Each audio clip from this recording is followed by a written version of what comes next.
पूरी दुनिया को जहाँ से मिला पावन गीता का ज्ञान।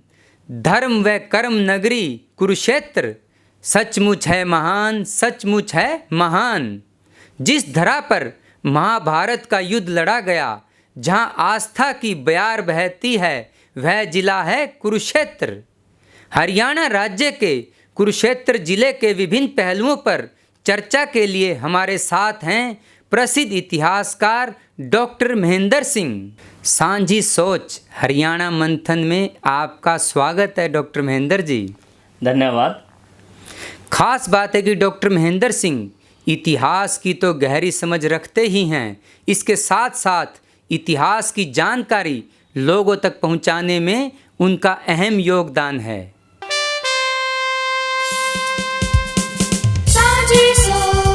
सांझी सोच के हरियाणा मंथन कार्यक्रम में आज हम कुरुक्षेत्र के बारे में चर्चा कर रहे हैं। कुरुक्षेत्र ज़िले के रूप में इसका अस्तित्व 23 जनवरी 1973 को हुआ। इसका मंडल अंबाला है। इसकी जो जनसंख्या घनत्व है 631 व्यक्ति प्रति वर्ग किलोमीटर है। साक्षरता दर 76.5% है। यदि हम इसके अन्य नामों की बात करें, उनमें धर्मनगरी, तीर्थराज, थानेसर, सिटी ऑफ पार्क्स इत्यादि के नाम से इसको जानते हैं। ज़िले के रूप में जैसा कि बात हुई कि ये 1973 में अस्तित्व में आया, जबकि इससे पहले भी ये 1809 में पहली बार ज़िला बना था, जब अमृतसर की संधि के तहत यह इलाका अंग्रेज़ों के पास आया और 1858 में इसको तोड़ दिया गया और इस थानेसर नामक ज़िले को करनाल में मिला दिया गया। इसी तरह से इस क्षेत्र में कुछ और नगर और स्थान भी काफ़ी महत्वपूर्ण हैं, जिनमें हम पेहवा और शाहबाद का नाम ले सकते हैं। जहाँ तक ऐतिहासिक पृष्ठभूमि का सवाल है, यहाँ पर हड़प्पा सभ्यता से जुड़े हुए 3 स्थल भगवानपुर, दौलतपुर और मिर्ज़ापुर काफ़ी चर्चित क्षेत्र हैं। इसी तरह से यहाँ पर अमीन और जोगनाखेड़ा इत्यादि 2 स्थल और भी पुरातत्व की दृष्टि से महत्वपूर्ण हैं। विभिन्न पुरातत्वविदों ने इसके ऊपर विश्लेषण देते समय अपनी जो क्रिया प्रतिक्रियाएं हैं अभिव्यक्त की हैं। जहाँ तक वैदिक साहित्य का सवाल है, वैदिक साहित्य में कुरुवंश की विभिन्न गतिविधियों का ये केंद्र रहा और जैसा कि हम सब जानते हैं कि महाभारत का जो ऐतिहासिक युद्ध है, उस काव्य के अनुसार वो यहाँ पर लड़ा गया। गीता की जन्मस्थली ज्योतिषर वो भी यहाँ पर हम देख सकते हैं।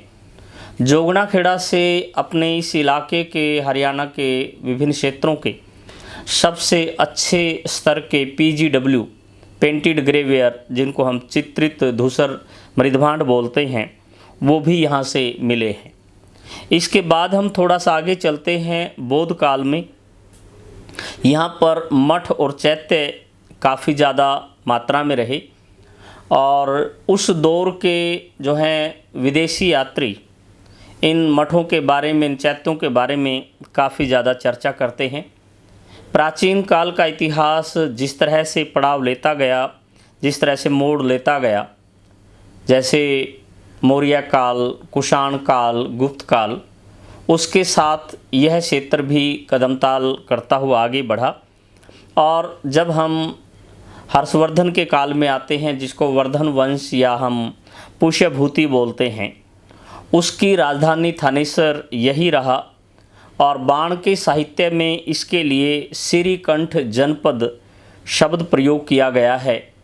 और ह्यून सांग ने जब यहाँ पर यात्रा की तो उसने इस स्थल को बहुत ज़्यादा महत्वपूर्ण बताया। वो कहता है कि यहाँ पर जो है बौद्ध और सनातन परंपरा से जुड़े हुए लोग रहते हैं, उनके बीच में काफ़ी ज़्यादा तालमेल है। और वो तो यहाँ तक लिखता है कि यदि हम शिष्टाचार की बात करें और संपन्नता की बात करें तो थानेसर एक उच्च कोटि का उदाहरण है। तो इस तरह से वो इसका जिक्र करता है। उसके बाद ये क्षेत्र तोमर वंश के शासकों के प्रभाव में आया और तोमर वंश से होता हुआ ये चौहान वंश तक आगे बढ़ा। इसी दौरान यहाँ पर मोहम्मद गजनवी का 1014 में आक्रमण हुआ और चक्रपाणी की जो सूर्यस्वामी है उसकी प्रतिमा को नुकसान हुआ और मंदिर को नुकसान हुआ। उसके बाद यहाँ पर दिल्ली सल्तनत की स्थापना हुई। विभिन्न दिल्ली सल्तनत के 5 वंश, मामलक वंश, खलजी वंश, तुगलक वंश, सैयद और लोधी वंश यहाँ पर राज करते गए। और मुग़ल काल में फिर ये काफ़ी महत्वपूर्ण स्थल रहा। खासकर अकबर का यहाँ पर कई बार आना हुआ। सूर्य ग्रहण के अवसर पर विशेष तौर पर जो मेला भरता है उसमें अकबर 2 बार यहाँ पर आया। और दारा शिकोह शाहजहाँ का बड़ा लड़का, उसका ये काफ़ी महत्वपूर्ण स्थल था क्योंकि उसका गुरु शेख सूफ़ी जो है शेख चहली वो यहाँ पर रहते थे। और उसकी मृत्यु के उपरांत उसने उनकी याद में उनका जो मकबरा है वो बनवाया और इसको हरियाणा का हम ताज भी कहते हैं। उसके बाद जैसे जैसे समय बदलता गया, व्यवस्थाएं बढ़ती गई, तो इस इलाके में 2 नई रियासतें स्थापित हुई, जिनमें एक थानेसर की रियासत थी और दूसरी रियासत जो है लाडवा और धनौरा की थी। और फिर कुछ क्षेत्र जो है प्रत्यक्ष तौर पर अंग्रेज़ों के अधिकार में आया। बाद में अंग्रेज़ों के द्वारा जो थानेसर की रियासत है वो हड़प ली गई और पूरी तरह से ये क्षेत्र अंग्रेज़ों के अधीन आ गया। जब 1857 हुआ तो 1857 में कई बार जिक्र मिलता है कि थानेसर का कच्चा घेर गतिविधियों का केंद्र रहा और यहाँ पर डिप्टी कमिश्नर मैकनील था, उसको ये क्षेत्र छोड़कर भागना पड़ा। थानेसर में कुरुक्षेत्र में लाल सड़क इस बात की गवाह है कि वहाँ पर क्रांतिकारियों को पकड़ा गया और उनके ऊपर रोड रोलर चलाए गए। और 1857 की गतिविधियों में शाहबाद क्षेत्र काफ़ी महत्वपूर्ण था। खासकर शिमला और दिल्ली का रास्ता अवरुद्ध करने में इस क्षेत्र की भूमिका काफ़ी ज़्यादा महत्वपूर्ण थी।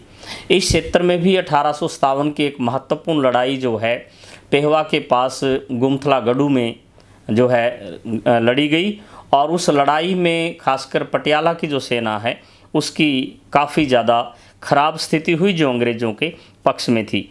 उसके बाद स्वतंत्रता संग्राम रहा।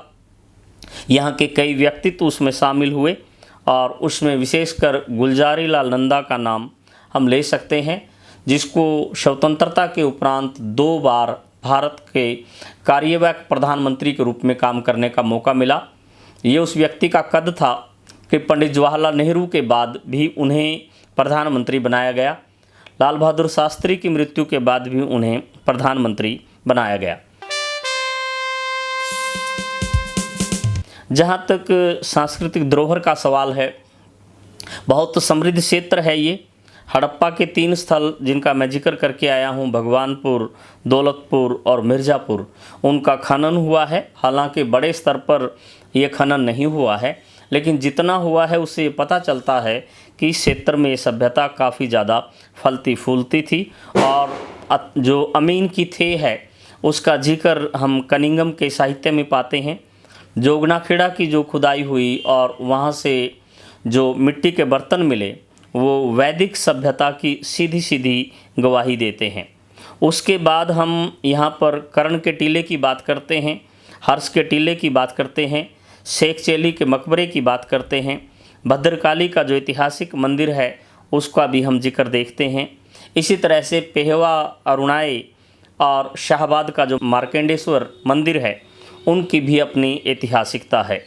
इसी कड़ी में जब हम मंदिरों की बात करते हैं तो यहाँ का बिरला मंदिर भारत में अपनी पहचान रखता है।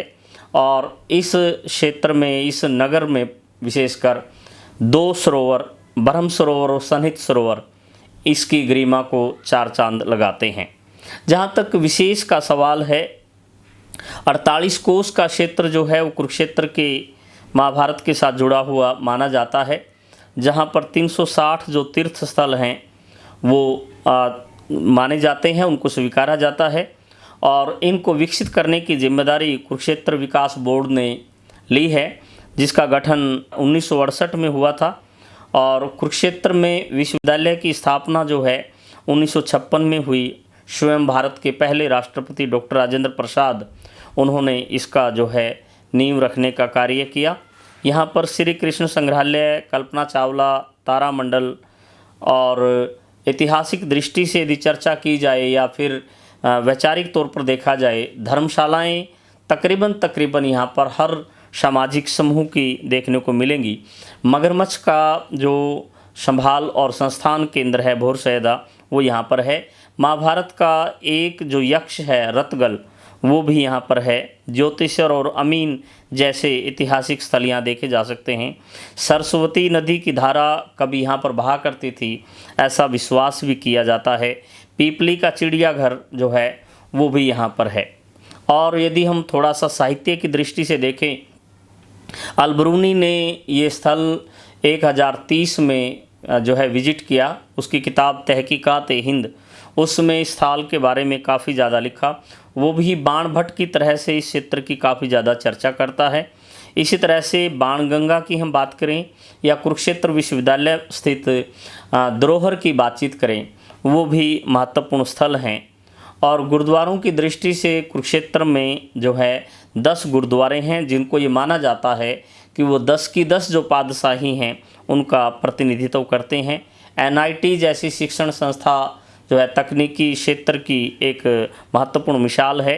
पेहवा का जो कार्तिकेय मंदिर है उसको और पृथुदक के नाम से जाने जाने वाली जगह को जो है पिंडदान के साथ साथ काफ़ी ज़्यादा सामाजिक मान्यता है। और कुरुक्षेत्र के गुरुकुल का जिक्र किए बिना शायद ये बात अधूरी रहेगी। यह भारत के और हरियाणा के प्रारंभिक गुरुकुलों में से एक है। तो इन सभी बिंदुओं पर विश्लेषण करते हुए हम कह सकते हैं कि कुरुक्षेत्र जो है ऐतिहासिक दृष्टि से, सामाजिक और सांस्कृतिक दृष्टि से काफ़ी महत्वपूर्ण जगह है और पर्यटन के क्षेत्र में निरंतर उभरते हुए स्थलों में हम इसकी गिनती कर सकते हैं।